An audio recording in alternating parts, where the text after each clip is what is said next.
Hello guys. Welcome to Pakistani real reaction. तो कैसे हैं आप सब? उम्मीद है आप सब बढ़िया होंगे, मजे में होंगे, खुश होंगे, आबाद होंगे। हमारी दुआ यही है आप हमेशा हंसते रहें, मुस्कुराते रहें, खुद भी खुश रहें, दूसरों को भी खुश रखें। चैनल पर नहीं हुए चैनल को सब्सक्राइब कर दें, बेल आइकन को प्रेस कर दें ताकि आपको आने वाली हर नई वीडियो का नोटिफिकेशन टाइम से मिल सके। मेरा नाम मुदस्सिर है। मैं हूं बशर। सो गाइस, आज देखो, आप अंदाजा लगाओ समय का पहिया कैसा चलता है। देखो यार, किसी की भी मतलब शुरू पे किसी के साथ ऐसा ना करो कि उसी से आपको मदद मांगनी पड़ जाए या वही आप उसी के कदमों में गिर जाओ।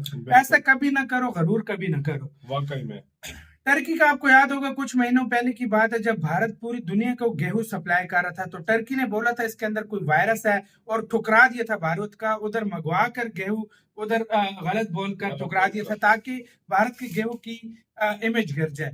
आज वही टर्की जिसने मतलब भारत का गेहूं ठुकराया, आज वही भारत के गेहूं का आटा खा रहा है। टाइम चेक करो यार, देखो किस लिए कहते हैं। वक्त की बात है यार, बिल्कुल, किसी को टर्की के बुरा साथ मत- जो हुआ है बहुत बुरा हुआ है।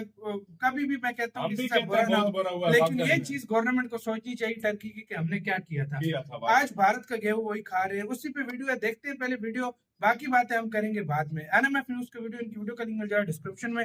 तो स्टार्ट। क्या यार, वक्त का पहिया बनता है।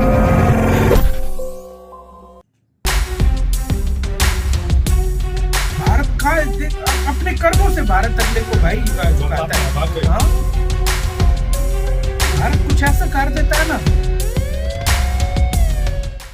नमस्कार, मैं हूं आपके साथ रोहित। पिछले साल मई में एक बड़ी घटना घटी। आप सोच रहे हैं कि एक साल पुरानी बात से मैं कौन सी खबर बताने वाला हूं, तो आपको याद दिला दूं कि यह खबर है जिसे जानकर आप आने वाली खबरों को सटीक तरीके से समझ पाएंगे। जी हां, पिछले साल मई में भारत का करीब 17 लाख टन गेहूं अलग अलग बंदरगाहों पर अटक गया था। बारिश में इसके खराब होने की आशंका थी क्योंकि रूस यूक्रेन के बीच पैदा हुए गेहूं संकट के बीच तुर्की ने भारत से गए गेहूं की 56,870 टन की खेप को 29 मई को वापस भेज दिया था। इस्तांबुल के एक कारोबारी द्वारा गेहूं में रूबेला वायरस पाए जाने की बात कही गई थी, जिससे तुर्की के कृषि मंत्रालय ने इस खेप को वापस कांडला बंदरगाह भेज दिया। जून के मध्य तक ये जहाज वापस आ गया। इतनी सी खबर ने तूफान ला दिया और विदेशी मामलों की जानकारी से कश्मीर से जोड़कर देखने लगे और बात सही निकली। लेकिन कहते हैं ना, समय चलता है और समय सबको अपना दिन दिखाता है। तुर्की के साथ भी अब कुछ ऐसा ही हुआ है और समय का चक्र सीधे 360 डिग्री घुमा है और तुर्की भारत के कदमों में अब आ गया है। खबर आप जानते हैं, हम खबर को अपडेट करके आपको बता रहे हैं। तुर्की और सीरिया में भूकंप से तबाही जारी है। 6 फरवरी को आए 7.8 तीव्रता के भूकंप से अब तक 34,000 से ज्यादा लोगों की मौत हो गई है। तुर्की में भूकंप से 12,000 से ज्यादा इमारतें तबाह हो गई। इस घटना के बाद दुनिया भर के लोग और देश तुर्की और सीरिया की मदद कर रहे हैं और भारत ने भी दोस्त ऑपरेशन चलाया है। इसी के तहत तुर्की और सीरिया में आए विनाशकारी भूकंप में फंसे लोगों की मदद के लिए भारत हर मुमकिन कोशिश कर रहा है। एनडीआरएफ की कई टीमें तुर्की और सीरिया में राहत बचाव कार्य में जुटी हैं। भारत की ओर से मेडिकल सुविधाएं भी पहुंचाई गई हैं। इसी बीच ऑपरेशन दोस्त के तहत भारत का 7वां विमान भी वहां पर भेजा जा चुका है। वायुसेना के इस विमान में 23 टन से ज्यादा राहत सामग्री, चिकित्सा सहायता और महत्वपूर्ण मेडिकल सुविधाएं हैं, जिसे स्थानीय प्रशासन और पर्यावरण उपमंत्री मुताज दौजी ने प्राप्त किया। विदेशी प्रवक्ता अरिंदम बागची ने ट्वीट करके बताया और कहा कि 7वीं ऑपरेशन दोस्त उड़ान 23 टन से ज्यादा राहत सामग्री के साथ सीरिया पहुंची, जिसमें जेनसेट, सोलर लैंप, आपातकालीन और महत्वपूर्ण देखभाल दवाएं और आपदा राहत वस्तुएं शामिल हैं। जानकारी देते चलें कि भूकंप प्रभावित सीरिया और तुर्की के लिए भारत ने ऑपरेशन दोस्त के तहत 11 फरवरी को 7वां विमान गाजियाबाद में हिंडन एयरबेस से रवाना किया था। वायुसेना के C-17 परिवहन विमान से राहत सामग्री और चिकित्सा उपकरण भेजे गए। भारतीय वायुसेना के विमान राहत सामग्री, चिकित्सा सहायता और आपातकालीन और महत्वपूर्ण देखभाल दवाओं के साथ पहले सीरिया में उतरेंगे और सामग्री को उतारेंगे, फिर तुर्की के लिए रवाना होंगे।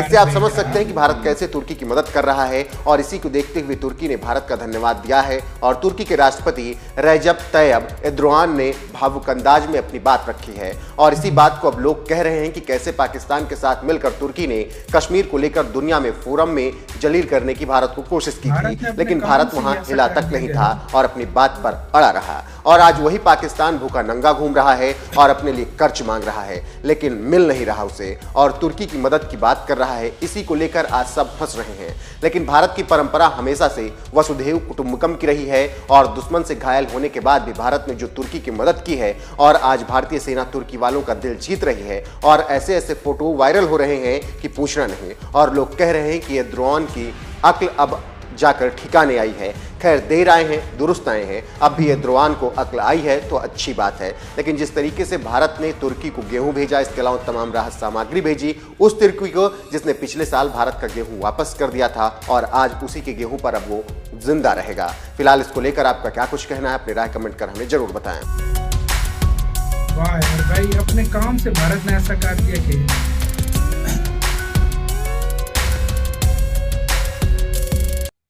इसके साथ ही यार वीडियो खत्म। भारत ने अपने काम से ऐसा किया है, उसने नफरत से किया था तो भारत ने उल्टा प्यार से ऐसा काम कर दिया कि वही चीज आज टर्की खा रहा है जिसको उसकी गवर्नमेंट ने बुरा बोला था। मैं लोगों की बात नहीं करूंगा, लोगों को तो पता भी नहीं होगा गेहूं कहाँ से आता है कहाँ से नहीं आता। गवर्नमेंट को तो इसमें कहता हूँ काफी शर्म इस टाइम आ रही होगी टर्की की कि हमने क्या किया था और भारत हमारे साथ क्या कर रहा है। यार मैं इधर एक बात बोलूंगा, यही मैं कहना चाहूंगा कि देखो, टर्की ने इस तरह किया, आज इंडिया उसकी मदद कर रहा है। मैं कहता हूँ दोस्त मुल्कों से भी बढ़ चढ़ कर मदद कर रहा है, सबसे ज्यादा जल्दी मदद भेजने वाला देश भी है। तुर्की सोचता तो होगा ना यार, हमने क्या किया यार इंडिया के साथ। सोच, एक देखो, एक बंदे का आप अगर कोई बंदा किसी के साथ गलत करे ना, तो वही बंदा उसके साथ दूसरा जिसके साथ गलत होता वही उसके साथ अच्छा करे ना भाई। ये आप उसको मुंह पे नहीं बोलोगे, लेकिन दिल में आपको थोड़ी शर्म आएगी,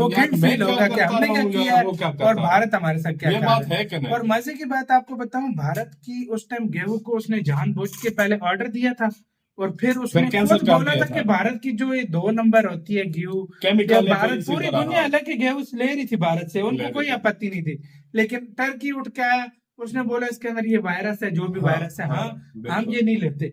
उसकी वजह से इजिप्ट ने ऑर्डर कैंसिल कर दिया था भारत का। नहीं, बाद में ले लिया था, लेकिन वक्ती तौर पर कैंसिल कर दिया था। और मुख्तलिफ कंट्रीज में जहां जहां मतलब भारत का खराब करने की उसकी इमेज भारत की एक तरह से वक्ती तौर पर उस टाइम बीइंग के लिए खराब हो गई थी कि भारत का मतलब टर्की ने ऐसा बोला तो हम भी ऑर्डर नहीं करते। लेकिन आज वही सीन हुआ है, भारत की गेहूं भी बिक रही है, बिल्कुल भारत दुनिया में बिक रही है। भारत से एग्रीकल्चर का सामान खुला लोग कंट्रीज उठा रहे हैं और टर्की भी आटा खा रहा है, वही इस्तेमाल कर रहे हैं, वही मदद जा रही है, उधर के लोग खा रहे हैं, सब कुछ खा रहे हैं। देखो ना, वही कहते हैं ना कि यार टाइम ऐसा भी बंदे के ऊपर आता है ना, को बंदे को खुद समझ नहीं आती कि यार ये हुआ क्या है। और टर्की ने कभी जिंदगी में नहीं सोचा होगा कि मेरे साथ इस तरह भी होगा और इंडिया मेरे साथ इस तरह मदद भी करेगा।